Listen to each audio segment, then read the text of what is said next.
Hey guys, how's it going? So, I'm going to see Rise of Skywalker today, and I'm super excited, but before I went and saw it and make a video on it, because you know I'm going to make a video on it, I decided that I was going to do my thoughts on over the entirety of Star Wars. I'll start with the prequels, because that's what I grew up with. I was born 1 year before Phantom Menace came out, so those were the movies that I saw more often than I did the original trilogy. And despite their flaws, and despite Episode 2 being the worst Star Wars movie in my opinion, I still love them. I still watch them yearly. They're no different than the original trilogy for me. Because like a lot of people, when the original trilogy came out, it's something that they grew up with. This was something that I grew up with, so obviously I have kind of biased opinions towards it because it's my childhood. That's my Star Wars childhood. Like, I grew up reenacting all of the Star Wars fight scenes with my cousin or my friends. We didn't do that with episodes 4, 5, and 6 because, I mean, there was just really just guys standing in rooms kind of doing this over and over again. But in the prequels, there's like a bunch of flips and kicks and more force powers are used, and it was just flashier. So obviously, that's, as a kid, I'm like, that's awesome. I want to watch that more. So yes, the story in those movies is eh. I agree with that. Some of the acting is eh. The best actors, in my opinion, were probably Ewan McGregor and Natalie Portman. Hayden Christensen had good times, but he also had some really bad ones. But overall, like, I still love the prequels. I like to think of myself as a Star Wars fan to where I don't. I try not to prefer one trilogy over another trilogy. I try to be unbiased. I try to be. Even though I literally just said earlier I was kind of biased. As a kid, I was biased towards it because, you know, I have no argument. In all honesty, like, I still love them. They're my childhood, so they're gonna have that with me, or I'm gonna have. I can't talk today. We'll go ahead and move on because I'm gonna fly through these. To the original trilogy, iconic to everybody, even as a kid. Like, I mean, how could they not be iconic? My dad had so many Star Wars toys from when he was younger that I played with. He showed me Star Wars. I'm pretty sure he showed me those first, but I was too young to remember. But 4, 5, and 6 are just absolutely the most memorable Star Wars. Like, there are aspects of the prequels that I remember, but when I think back on the original trilogy, I can remember pretty much everything from those movies. Like, there are times when I'm watching the prequels and I forget like a line of dialogue, or I'm like, oh, I forgot that happened. That never happened to me with the original trilogy. I remember everything from those movies. If I wanted to, I could probably quote scenes because I watch them so often. Like Yoda's speech about the Force, I could probably quote that. I could probably quote most of the dialogue between Luke and Vader in episode 5 and 6. I can quote a lot of the Emperor's lines. I mean, episode 4 has so many iconic lines that I could probably quote. I'm not going to quote them right now because I'm not going to do my impressions on the internet, even though I've probably already done them, but I don't want to put that embarrassment on me just yet. But the original trilogy is still definitely better. It's still definitely the best. And I'm fairly certain that that's something almost everybody will agree on. Whether you're a prequel fan, original trilogy fan, or a sequel fan, and most people can agree that original trilogy was definitely the best that Star Wars has been.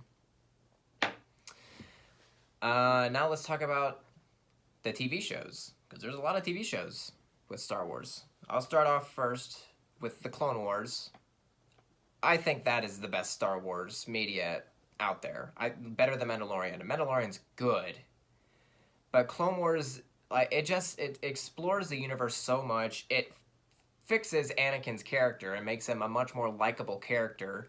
Like, if you were to watch the movies 1 and 2, and then you watch the Clone Wars, and then you watch 3, I feel like you would feel for Anakin and his fall a lot more, rather than just going from 2 to 3, because it happens that quick. Like, in episode 2, you pretty much don't like Anakin, because he's just whiny and bratty, and he's kind of creepy. But the Clone Wars fleshes him out. He's got better acting. Thank you, Matt Lanner. And he just has a lot more going on. You see the dark side tendencies throughout the show. Like, there's, I think the first instance that I can immediately think of is when he interrogates Pavel during the Geonosian arc with the brain and the worms, and he force chokes and almost kills him to get the information. That's some pretty dark stuff, and he does much more dark things later on, but that's just the first one that I can think of off the top of my head. So you see bits and pieces of that dark side in Anakin, and then you get to 3, and then you see it all go out, and you feel for him a lot more.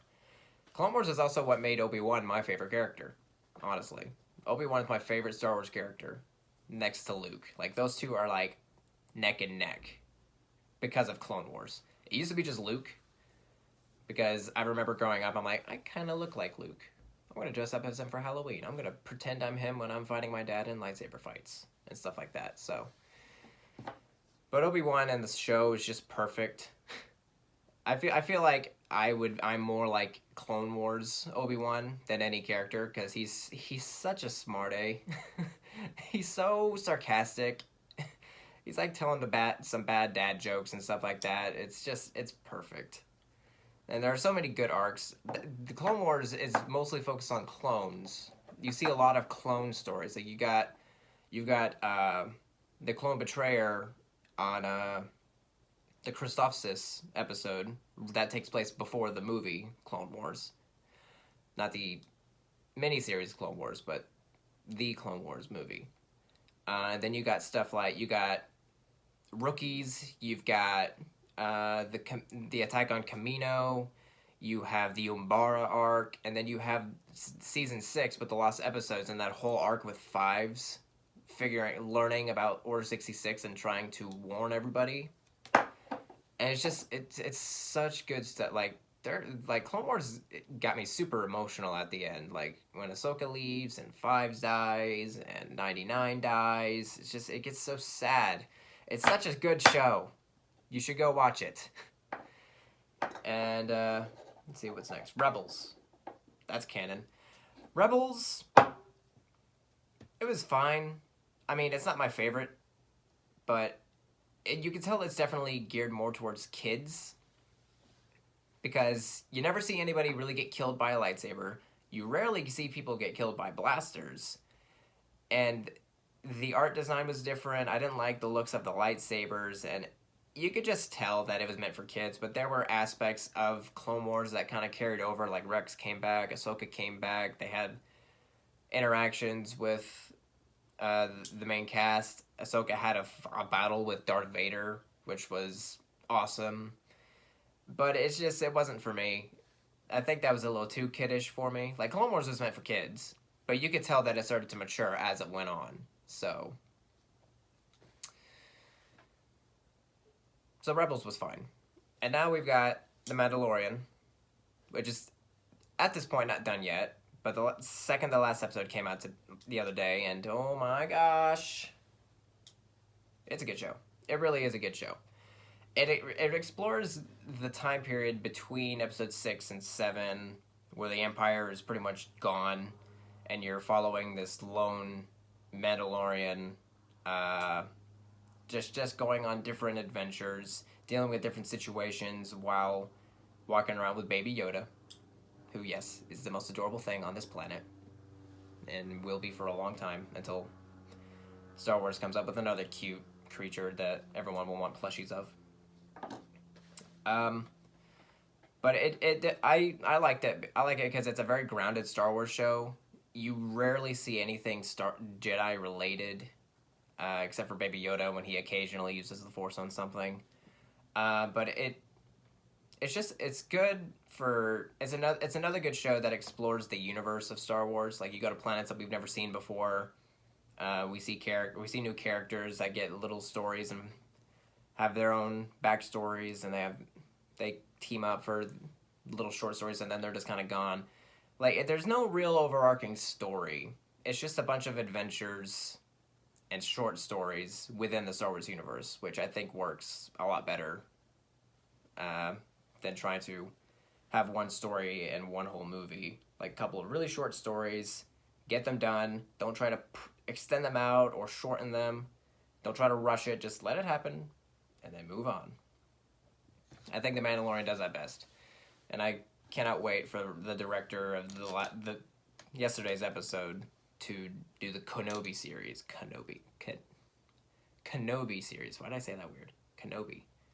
She's done some really good episodes, and I'm excited to see what she would do with all of the Obi-Wan series.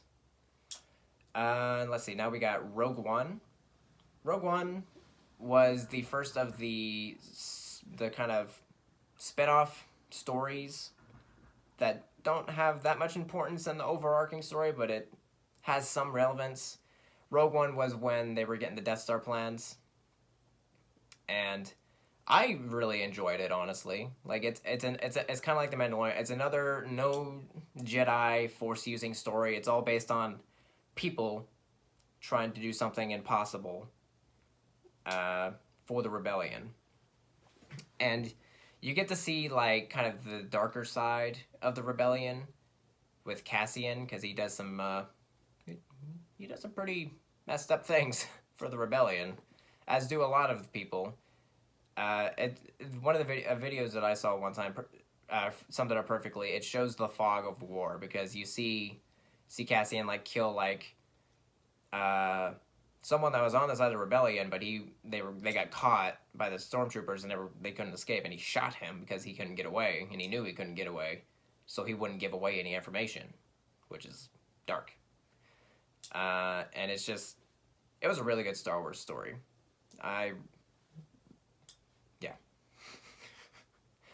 And then we got Solo. Solo was the one that got very mixed when it came to the Star Wars fan base. A lot of people hated it. Some people loved it. I personally loved it. Me and my buddies, when we went and saw it, we had a great time. We thought that the guy that played as Han did a great job. We loved the cameo of Darth Maul. We loved the action. We loved some of the references and the tie-ins that they put in. I loved the intro with Lando where he mispronounces the name of the card game they're playing. I think it's Sabacc. And because of that, Lando starts making fun of Han and starts calling him Han, which explains why they say his name differently in Empire, because they're like, it goes back between Han and Han. If you're like, say his name right, which one's the right one? It's Han, by the way. Yeah, I personally found it I personally found it really good. But then again, I'm the person that loves everything Star Wars, mostly. Everything that I've seen, at least. Please don't make me watch the holiday special. It's not canon. And now that leads us, finally, to the sequel trilogy. Episode 7, I saw it premiere day when it came out when I was in high school, and I absolutely loved it. Me and my buddies were all freaking out when we were going to drive it back from the movie. We were all coming up with theories about who Rey was, who Snoke was, like everybody did. It was a great, fun time. It was probably the best movie theater experience I've ever had. Infinity War and Endgame are close, but I love Star Wars way more than I love Marvel, obviously. And then came The Last Jedi. Now, this was the movie that I definitely wanted to hold back on because of how everyone took it. It is the most divisive Star Wars movie, the most divisive Star Wars media that I've ever seen. It divided the fan base, which is sad to say. but it happened. Now, me personally, I love it. I will go as far to say, I have said it before, I think it is as good as some of the original trilogy stuff. Don't at me. It's my opinion. Respect my opinion. I respect your opinion, okay? I understand that there's bad stuff about The Last Jedi. I agree with some of it. Rose's last act as a character is freaking stupid. It was ridiculous. She's talking about don't sacrifice yourself, live on to fight another day, when like 2 people in the movie sacrifice themselves to save the rebellion. What's up with that? Holdo? Stupid. Her plan to not tell anybody her plan and then have that lead to a mutiny. What was her plan? I don't get it. It didn't make any sense to me. But, I mean, I'll look past it. The Canto Bight stuff is fine. I mean, it's not my favorite Star Wars thing, but it happens. I enjoy it. The Luke and Rey thing, though, absolutely loved it. I love what they did with Luke's character. A lot of people hated what they did to Luke's character because they felt like it wasn't Luke. But at the end of Return of the Jedi, Luke is like late 20s, I think? Mid-20s? I don't know. Maybe even early 20s? I don't know. How could his character be completely done with an arc that early in his life? He's going to change as he gets older. And because of the split-second decision that he had to, like, my nephew is going to cause so much pain and death in my life, I can stop it right now. And then immediately be like, what was that? Why am I thinking like that? That's not me. Like, you can't say that you haven't had a moment where, like, but maybe not to that extent, but, like, something's happening and you're like, I could stop that right now. But then you think that, like, that's not me. Why would I think that? It was just to the extreme with Luke. He's the son of the Chosen One. He's the only Jedi left to teach these new Jedis, and he has to do the best job that he can, and he failed. So, yeah, he's going to exile himself because of his failure. I mean, he comes back at the end in an awesome way. Now, I kind of felt like we should have had a scene where it was reminiscent of Empire, when his X-Wing is in the water and he uses the Force to lift it out of the water, do something that he couldn't do when he was younger, but now he's like, I can do this. I wanted to see that scene when they showed the X-Wing in the water. I wanted to see that really bad, but I'm also satisfied with what they did, where he just projected himself as Kylo used to see him to distract him long enough for everyone to get away. And yes, that did kill him, because Kylo had a line earlier whenever he and Rey were having their connection, saying like, how are you doing this? This would kill you. That's how hard it is to pull off. And Luke did it from a galaxy away. Like, that's a pretty powerful move to make. And yes, as old as he is and as disconnected with the Force that he has been for as long as he has, using that much Force power with as much as he had, it's gonna kill him. Yeah, but he's gonna come back as a Force ghost, obviously. He'll come back, because he's not done. We have one more movie, which I'm gonna go see later today. Now, the last thing that I want to do is rank the Star Wars movies. Now, this is something that is gonna be very hard to do, because a lot of the movies are, like, tied for me. Because I'll have aspects of things that I love about them, and then they have things I'm like, I can skip that. So I'm going to try my best to do this. My number 1 Star Wars movie, Empire Strikes Back. Hands down. It's my favorite Star Wars movie of all time. Now, for a second, that's hard. Because we got Revenge of the Sith, which I love. Return of the Jedi, which I love. And The Last Jedi, which I love. And The Force Awakens, which I love. And New Hope, which I love.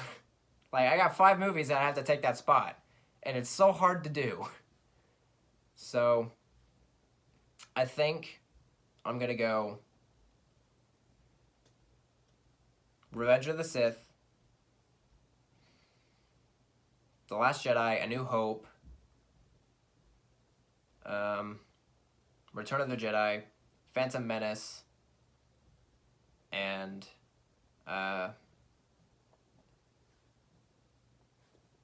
which one? Attack of the Clones. Attack of the Clones is my least favorite. I still love it, but it's hard to get through sometimes. And now I'm only ranking the core saga movies. I'm not ranking Clone Wars. I'm not ranking Mandalorian. I'm not ranking the solo movies. This is just a Skywalker saga. So that's my list right there. That's what I think. That's my opinion. Now we'll just have to wait and see where Rise of Skywalker fits in there. Hopefully it's up here somewhere. And not down here. I don't want it down here. So, this is the last Star Wars movie I'm going to see in theaters. That's sad. Unless I do more. That's the last in the Skywalker saga.